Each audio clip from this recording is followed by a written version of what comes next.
Galaxy வாசகர் வட்டத்தில் கலந்து கொண்ட அனைவருக்கும் மாலை வணக்கங்கள். அஸ்ஸலாமு அலைக்கும். இன்னைக்கு கரிசல் காட்டு கதைகள் அப்படின்ட்டு ராஜநாராயணனுடைய ஃபேமஸான எழுத்தாளர். கரிசல் காட்டினுடைய மண்ணினுடைய மனத்தை மிக அருமையா வர்ணிக்கக்கூடிய ஒரு எழுத்தாளர். அவருடைய கதையிலிருந்து ஒரு கதை எல்லாரும் படிச்சிருப்பீங்க. கதவு அப்படிங்கிற ஒரு கதை, அதை நான் சொல்லலான்னு இருக்கிறேன். இது ஒரு காரை வீடு, ஒரு சுண்ணாம்பால் உள்ள ஒரு பெரிய வீடு, ஒரு கதவு உள்ள ஒரு வீடு. இந்த வீடுல இருந்தவங்க பழைய காலத்துல ஒரு வசதியா வாழ்ந்திருப்பாங்க போல் தெரியுது. ஆனா இப்ப அது ஒரு அன்னாடங்காட்சியாக மாற்றப்பட்டார்கள். அந்த அளவுக்கு அந்த சூழ்நிலைகள் அவர்களை ஏழை பராரியாக ஆக்கிவிட்டது. கூலி வேலை செய்யக்கூடியவர்களாக அந்த வீட்டில் வசிக்கிறார்கள். அங்க இருக்கிறவர்கள் ரங்கம்மா தாய். அவளுக்கு 3 குழந்தைகள். மூத்த குழந்தைகளுக்கு 8 வயது, அது பெயர் லட்சுமி. இரண்டாவது பையன் சீனிவாசன், 5 வயது. மூன்றாவது ஒரு கை குழந்தை. கணவன் மணிமுத்தாருக்கு போயிருப்பான், ஒரு வேலைக்காக, கூலி வேலைக்கு தான் போயிருப்பான். அவர் கடந்த 6 மாதம் வரவே இல்லை, திரும்ப இல்லை, எந்த தாக்கம் இல்லை அவனுக்கு குறிச்சு. இப்படி இருக்கும் பொழுது ரங்கம்மா காட்டுக்கு போய் விறகுகளை வெட்டி அதை விற்று அதுலேருந்து வரக்கூடிய வருமானத்தில் 2 குழந்தைகளுக்கும் 3 குழந்தைகளுக்கும் அவளுக்கும் சேர்த்து ஏதோ ஓரளவு ஒரு வேளை கஞ்சிக்கு உள்ள வழியை பார்த்துட்டு இருப்பான். குழந்தைங்கள்லாம் என்ன செய்யும்னா, இப்போ ரங்கம்மா காட்டுக்கு போகும்பொழுது கை குழந்தை லட்சுமிகிட்ட கொடுத்துட்டு பார்த்துக்கமான்ட்டு போயிடுவா. லட்சுமி சீனிவாசனும் பக்கத்து வீட்டு பிள்ளைலாம் இந்த கதவு ஒத்த கதவு உங்களுக்கு தெரியும். அது 3 படிகள்லாம் இருக்கும், அதில் குமிழ்லாம் வச்சுருக்கும். அந்த அந்த இதில் என்ன செய்வாங்கன்னா, பிள்ளைங்கள்லாம் ஊஞ்சல் ஆடுற மாதிரி பஸ் மாதிரி அது பிள்ளைங்கள்லாம் ஏறிக்கிறங்க. சீனிவாசன் டிக்கெட் கிழிப்பான், சும்மா வெறும் கையாலே எல்லாம் டிக்கெட் வாங்கிட்டு ஏறுங்க அப்படிமா கையாலே டிக்கெட் கழிச்சிட்டு இருப்பான். லட்சுமி பஸ்ஸை துடைக்கிற மாதிரி பாவாடை எடுத்து துடைச்சிக்கிடுவா. ஒரு செட் ஆஃப் பிள்ளைங்க அதில் ஏறிடும். இன்னொரு செட் ஆஃப் பிள்ளைங்க என்ன செய்யுங்கன்னா, அந்த கதவை முன்னும் அசைக்கிங்க. மதுரை வந்துருச்சு, எல்லாம் இறங்கு. திருநெல்வேலி வந்துருச்சு, இறங்கிட்டலாம், சரி ஓகே. அடுத்த செட் ஏறும், மறுபடியும் டிக்கெட் கிழிப்பாங்க, மறுபடியும். இது ஒரு விளையாட்டு குழந்தைகளுக்கு. வீட்டுக்கு ஏற்ற மாதிரி ஒரு பெரிய மைதானம். இந்த விளையாட்டு போக அந்த மைதானத்தில் போய் திண்ணை இருக்கும், அதில் உட்காந்துருக்குங்க பிள்ளைங்க. இப்படி போயிட்டு இருக்கும். ஒரு நாள் இவ நம்ம பேர் என்ன லட்சுமி ரோட்ல இருந்து ஒரு தீப்பெட்டி படம் ஒன்று கையில கிடைக்கும். அதை எடுத்துக்கிட்டு ரொம்ப பாப்பா, அது ஒரு அழுக்கா இருக்கும்.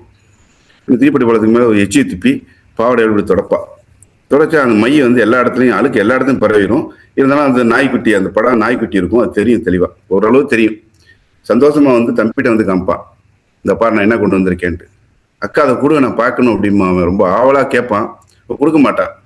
வச்சுட்டு பாவலா பண்ணுவா. பாவலான்னா வச்சுக்கிட்டு, நான் கொடுக்க மாட்டேன், நீ கிழிச்சிடுவா அப்படின்பா. இல்லை நான் கிழிக்காம பார்த்து தந்துடுறேன் அப்படின்பா. அவன் கொடுப்பா. கொடுத்தோன்னா ரொம்ப நல்லா இருக்குன்னு சொல்லிட்டு 2 சோத்து பருக்கை எடுத்து அந்த படத்துக்கு பின்னாடி பசை மாதிரி தடவி அந்த கதவுல ஒட்டிடுவாங்க. மறுபடியும் பக்கத்து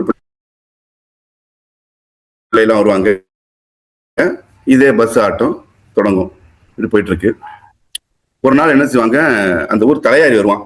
இந்த பிள்ளையை பார்த்து லட்சுமி பார்த்து சொல்லுவான், எங்க உங்க அப்பா எங்க? அப்பா வேலைக்கு போனவங்க வரவே இல்லை. அம்மா எங்க? காட்டுக்கு போயிருக்கா.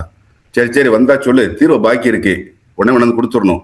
கொடுக்கறன்னா அது பெரும் பிரச்சனை ஆயிடும், தேவர் சத்தம் போடுறான்னு சொல்லு அப்படின்னு அவன் ஏதோ சொல்லுவான். இந்த பிள்ளைக்கு எதுவுமே விளங்காது, சும்மா தலையை மட்டும் ஆட்டிக்கிறோம். அடுத்த நாள்ல ரங்கம்மா அந்த அந்த குழந்தையுடைய தாயார் வீட்டுல இருக்கும் பொழுதும் அவனே வருவான். என்னம்மா ஆச்சு, நேற்று உன் பிள்ளைகிட்ட சொல்லிட்டு போனேனே, காசு ரெடி பண்ணியா இல்லையா? தீர்வுன்னா வீட்டு வரி கொடுக்கலன்னா பிரச்சனை பண்ணிவிடுவாங்க, பார்த்துக்க, அப்புறம் சங்கடமா போயிடும், அப்புறம் ஏடா ஓடமா ஆயிடுச்சுன்னு சொல்லி எங்களை கோச்சிக்கிறாத அப்படின்னு சொல்லி ரொம்ப கராரா பேசிட்டு போயிடுவான். அவ சொல்லுவா, ஐயா நாங்கள் என்ன செய்யறது, எங்கள் வீட்டுக்காரரு மணிமுத்தாறு போயிட்டு 6 மாதத்துக்கு மேலே ஆச்சு, ஒரு தாக்கம் இல்லை, சாப்பாட்டுக்கே வழி இல்லை, 3 வருஷமாச்சு மழை தண்ணி பேஞ்சு, ஏதோ 3 பிள்ளைகளுக்காக அங்கங்கே போயிட்டு கூழோ கஞ்சியோ காய்ச்சிட்டு ஒருவேளை பசியை போக்குறது பெரும்பாடு, நாங்கள் எங்கே கொடுக்க முடியும், கொஞ்சம் பொறுத்துக்கங்க, ஏதாவது செஞ்சு நான் உங்களுக்கு கட்டிடுறேன், ரொம்ப எங்களை தொந்தரவு பண்ணாதீங்க, எவ்வளவு கெஞ்சுவா. அவன் அதை கேட்குற மனநிலையிலும் இல்லை. 2வது இதே வசனத்தை அவன் எல்லா வீட்லையும் கேட்டுட்டு வந்திருக்கிறான். அதனால அவன் என்ன சொல்லுவான், இந்த பாரு உன் கதைகளை கேட்கறதுக்கு நான் இங்கே வரல, ஒழுங்கா மரியாதை காசை கொண்டு வந்து கட்டிடு, இல்லாட்டி நடக்கிறது வேற அப்படின்னு சொல்லிட்டு போயிடும். அடுத்த நாள் என்ன செய்வாங்க, அந்த பிள்ளைங்க மறுபடியும் அந்த மைதானத்தில் உட்காந்து விளையாண்டுட்டு இருக்குங்க. அவன் என்ன செய்வான், தலையாரி ஒரு 4 பேரை கூப்பிட்டு வந்து இந்த கதவை கலட்டிடுவாங்க. அந்த காலத்தில் வந்து கடன் காசு கொடுக்காட்டி கதவை கட்டிட்டு போயிடுவாங்க, இந்த வரி கழி கொடுக்குறேன்னா. அது ரொம்ப அற்புதமாக ஆசிரியர் வர்ணிப்பார். அது வர்ணிக்கக்கூடிய அந்த வரிகள்லாம் நம்மளால் படிக்க கூட முடியாது, அந்த அளவுக்கு ஒரு ஒரு இப்படியுமா நடக்குது அப்படிங்கிற மாதிரி உங்களுக்கு தோணும். என்ன செய்வாங்க, கதவை வந்து கலட்டிட்டு ஒரு தலையில் வச்சுக்கிட்டு 4 பேர் பின்னால் நடந்து போயிட்டு இருப்பாங்க. லட்சுமிக்கு என்ன நடக்குதுன்னே தெரியாது. மற்ற குழந்தைங்கள்லாம் பார்த்துட்டு என்ன செய்யும், ஏதோ ஒரு விளையாட்டு நடக்குது போல அப்படின்ட்டு பின்னாடியே கொட்டடிச்சுட்டு பிபி ஊதிக்கிட்டு போய்கிட்டே இருக்குங்க, ஏதோ ஊர்வலம் போல அப்படின்ட்டு.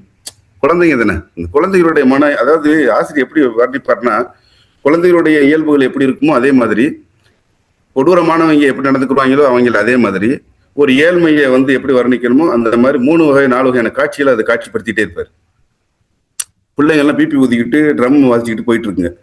தலையார் எல்லாத்தையும் தட்டுவான், டே போங்கடா அப்படின்னு சொல்லிட்டு பிள்ளையை கலைஞ்சிரும். இதுல என்னன்னா, சீனிவாசன் அவன் 5 வயசு பேர் அவனும் சேர்ந்து பிபி வாசிச்சுப்பான். அதுல ட்ரம் ட்ரம் டம் டம்னு கொட்டடிச்சுட்டு போவான். கடிச்சு எல்லா பிள்ளையும் குலைஞ்சிரும். எல்லா பிள்ளைங்களும் வந்து இந்த கதவுல அந்த வாசல்ல இருந்து உட்காந்துட்டு ஒருத்தர் மூஞ்சி ஒருத்தர் பார்த்துட்டு ரொம்ப சோகமா இருக்குங்க. என்ன செய்யுதுன்னா தெரியாது. கொஞ்சம் செஞ்சு கலைஞ்சு போயிடுங்க, எல்லா பிள்ளையும் அதாவது வீட்டுக்கு போயிடும். லட்சுமியும் சீனிவாசன் மட்டும் உட்காந்துருப்பாங்க. கொஞ்ச நேரத்தில் அம்மாக்காரி வந்து காட்டில் வந்து இந்த விறகு பறக்கும் பொழுது கையில் தேல் கொட்டிடும். அந்த வலியோட வேதனையோட வருவா. வந்த உடனே பிள்ளைய தூக்கி பாப்பா. பிள்ளைக்கு ஒரே காய்ச்சலாக இருக்கும். பிள்ளைக்கு உடம்பு சுடுதே, கை குழந்தைக்கு உடம்பு சுடுதேன்னு சொல்லிட்டு இருக்கும் பொழுது லட்சுமி சொல்லுவா, அம்மா அம்மா நீ காலையில் வந்தாங்க, நம்ம கதவை பார்த்தியா, நீ கழட்டிட்டு போயிட்டாங்க. யாரா கழட்டினது, என்ன மாதிரி. இவளுக்கு வந்து என்ன செய்யறது தெரியாது. என்ன இவ்வளோ கஷ்டமும் இவ்வளோ துயரமும் இருக்கும், அந்த நேரத்தில் இப்படி பண்ணுறாங்களேன்னு சொல்லிட்டு வாய் விட்டு அழ முடியாது, பிள்ளை இருக்குதுன்னு சொல்லிட்டு.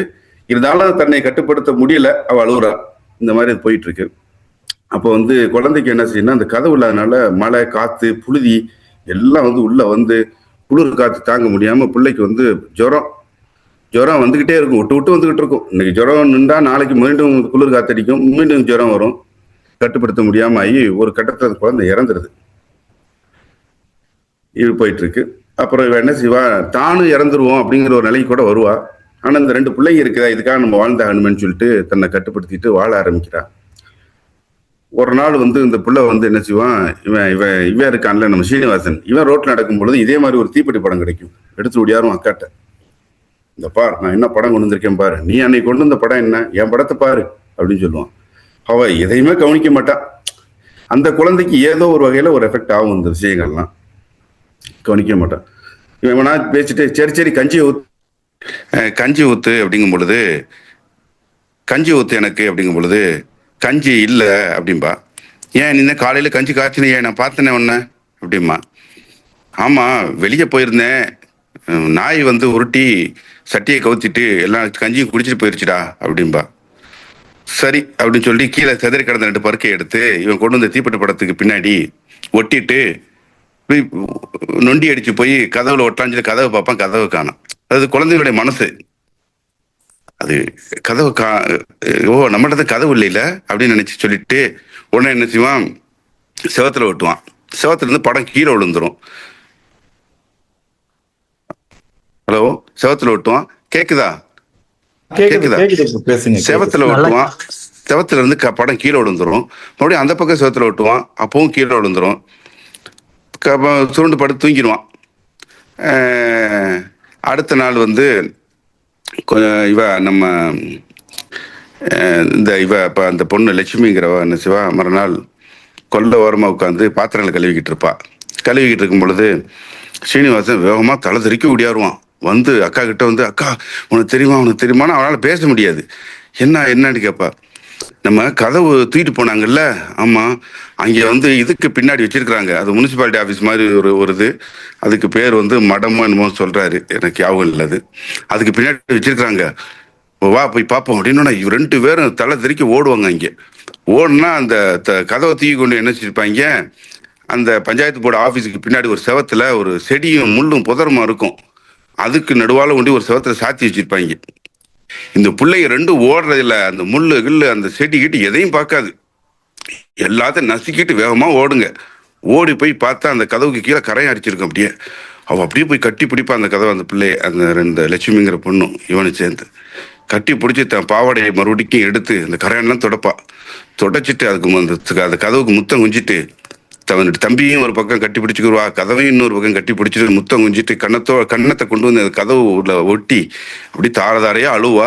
அப்படி கதையை முடிப்பாரு.